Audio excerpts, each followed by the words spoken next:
На първо място, мисля, че съм съпруга. Жена, която много обича съпруга си. При всички случаи съм майка и баба. И разбира се, архитект. Това е.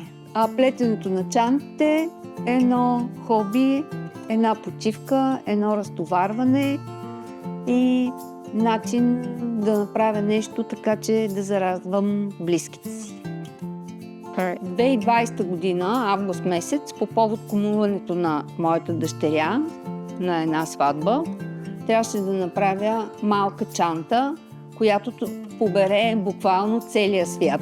Цветът беше лайм, а нейната рокля беше тъмносиньо и тя си търсеше бижу, което аксесуар към чантата, който да прелее и да обедини нюансите. Така всъщност направих първия си аксесуар. Самата чанта не е нещо особено, но е направена така, че да може да бъде декорирана допълнително с цвят по желание на дамата, която я носи, и да бъде сменен самия нюанс на цветовете в зависимост от тоалета, с който е жената. И в последствие реших, че към всяка раница, всяка чанта винаги ще добавям аксесуар, който да може да се предлага и отделно, но заедно в комплект с чантата всъщност да са един стилен комплект.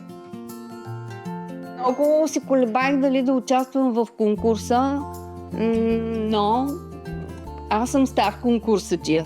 С съпруга ми сме участвали сигурно над 20-25 конкурса, не само в България, но в цял свят сме участвали и тръпката е най-важното. Прецених, че всяко нещо, което се покаже, ще достигне до повече хора и всеки поглед, всеки спечелен глас, без значение дали ще се спечели самия конкурс, това въобще не е важно.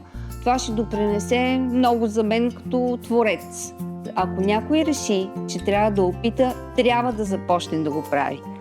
Може да гледа клипчета в YouTube, но в никакъв случай да не си мисли, че има някакви правила или закони, които трябва да следва, че точно така се плете. Че това нещо се прави точно така.